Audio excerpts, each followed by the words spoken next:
Assalamualaikum warahmatullahi wabarakatuh dan selamat sejahtera. Hari ini untuk matematik tingkatan 2 awak akan belajar bab baru, bab 9, laju dan pecutan. Bab 9 ni dia agak sukar sikit tapi tak apa, awak boleh belajar yang mudah-mudah dulu, nanti baru boleh cuba yang susah Yang pertama awak akan belajar 9.1 laju. Laju sama dengan jarak bahagi dengan masa. Laju sama dengan jarak bahagi dengan masa. Nombor 2, masa sama dengan jarak bahagi dengan laju. Yang ketiga, jarak sama dengan laju darab dengan masa. Yang keempat, laju purata sama dengan jumlah jarak bagi jumlah masa. Unit bagi laju mesti melibatkan jarak per masa. Contoh dia km per jam, m per s ataupun setara. Kita tengok contoh yang pertama contoh yang pertama, Maria berjalan sejauh 200 meter. M dia punya simbol dia M, dalam masa 4 minit. Maknanya dia suruh cari laju. Laju sama dengan jarak bahagi dengan masa. Jarak dia adalah 200 meter. Masa dia adalah 4 minit. 200 bagi 4 akan dapat 50. Jadi M, bawah ni minit kan, jadi M per minit. Dia akan jadi macam ni. Habis soal contoh yang pertama kita pergi soalan yang pertama. Amran memandu sejauh 120 km dalam masa 2 jam. Jadi awak tulis laju sama dengan jarak bahagi dengan masa. Jarak dia adalah 120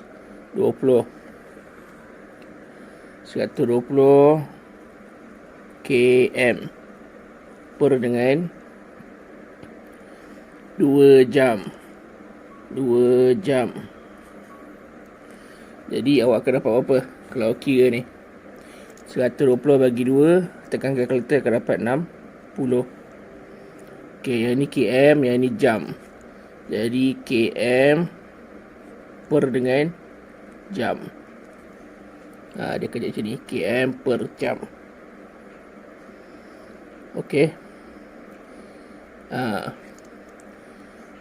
Ini nama dia laju dalam simbol km dengan jam.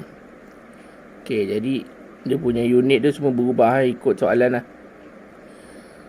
Contoh soalan nombor 2. Zaliha berlari 100 meter dalam masa 12.5 saat. Jadi awak tengok simbol kat sini M, simbol kat sini saat. Nanti awak akan dapat jawapan dia M per saat. Soalan nombor 2 ni awak try buat. Dan soalan nombor 3 ni pun awak try buat. Soalan nombor 3, dia punya unit dia km dengan jam. Sama macam soalan nombor 1 lah. km dengan jam kan. Cuba buat itu formula untuk laju. Laju sama dengan jarak bagi dengan masa. Kita masuk B. Tentukan sama ada soalan yang berikut di bawah mempunyai laju seragam ataupun tidak.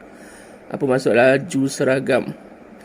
Laju seragam ni maksud dia laju dia tetap.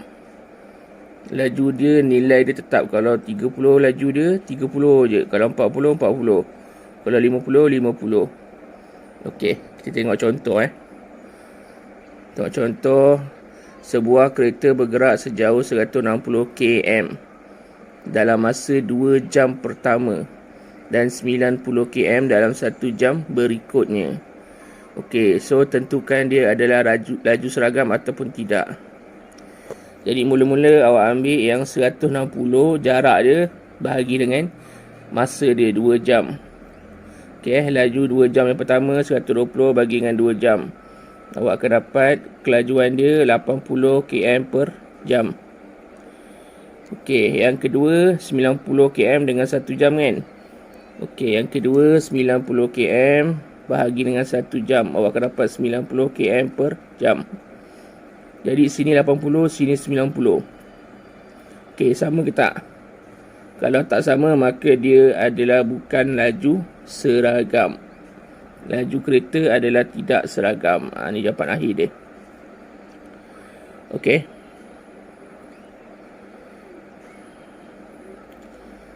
Okey, jadi awak try buat nombor 1. Lim berlari sejauh 40 meter dalam masa 5 saat pertama dan 60 meter dalam 7.5 saat yang berikutnya. Okey, jadi awak kena kira 5 saat yang pertama, jarak laju dia berapa, lepas tu 7.5 saat yang berikutnya, laju dia berapa. Tengok sama tak? Kalau sama, dia adalah laju seragam. Laju seragam. Okey, ini awak cuba buat juga. Okey, seterusnya awak akan belajar laju purata. Hitung laju purata bagi setiap yang berikut. Kita tengok contoh. Amri memandu sejauh 110 km dalam masa 1.2 jam sebelum berhenti rehat. Kemudian dia menyambung perjalanan dia 190 km dalam masa 1.8 jam. Okey, dekat sini awak ada dua jarak 110 dengan 190. Jadi awak kena cari jumlah jarak dia. 110 tambah 190, awak akan dapat 300 km. Mana jarak dia 300 km. Okey, lepas tu masa awak kena tambahkan 1.2 tambah dengan 1.8. Awak akan dapat jumlah masa dia 1.2 tambah 1.8, 3.0 jam. Okey, jadi laju purata sama dengan jumlah jarak bagi jumlah masa. Jadi 300 km bahagi dengan 3.0 jam. Tulis 3 jam pun boleh. Jadi bila awak tekan kalkulator, awak akan dapat 100 km per J. Dia tulis J. J boleh, jam pun boleh. Kalau tulis jam, maknanya km per jam pun boleh, mana-mana boleh. Okey, ini adalah laju purata. Okey, kita masuk soalan yang pertama. Sebuah lori bergerak sejauh 40 km dalam masa 0.7 jam. Kemudian dia bergerak sejauh 80 km dalam masa 0.9 jam. Cari laju purata. Jadi mula cari jumlah jarak dia berapa? 40 km tambah dengan 80 km. 40 tambah 80 akan dapat 120 km. Okey, jumlah jarak 0.7 tambah dengan 0.9. 0.7 tambah 0.9, awak akan dapat jawapan dia 1.6 jam. Okey, jadi soalan dia cari laju purata. Laju purata jumlah jarak bagi jumlah masa. Jumlah jarak tadi 120 km bahagi dengan masa, jumlah masa dia 1.6 jam. Okey, jadi awak tekan kalkulator, awak akan dapat jawapan dia.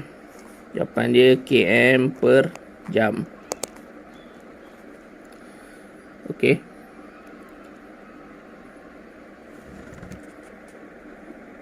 Boleh faham dia tak susah sangat kan? Okey. Itu soalan yang pertama cikgu tunjukkan. Okey, masuk soalan yang kedua. Soalan yang kedua pun sama. Dia ada 400 meter dia lari Okey, jumlah jarak dia berapa? Jumlah jarak dia mesti 400 meter lah, sebab dia lari 400 meter, betul? Awak jangan keliru dengan 100, 100, 3, 200 tambah 400. Jumlah jarak dia adalah 400. Okey, jumlah masa dia, okey, awak tambahkan 12 tambah 15 sama dengan 33. Lepas tu kira laju purata dia berapa. Okey. Okey, soalan nombor 3. Shima mengambil 14 minit. Okey. Jadi kat sini awak kena tengok soalan dia. Jarak di antara rumah dan sekolah Shima ialah 2.55. Jadi dia pergi daripada rumah pergi sekolah, sekolah pergi ke rumah. Maknanya dia patah balik kan. Jadi 2.55 tambah dengan 2.55. Jadi jarak dia 2.55 tambah dengan 2.55. Masa dia awak tambahkan 14 tambah dengan 20. Lepas tu kira laju purata. Okey. Rasa cikgu tak ada masalah Dia tak susah sangat kan. Okey, awak try buat. Tak faham boleh tanya cikgu dalam Telegram.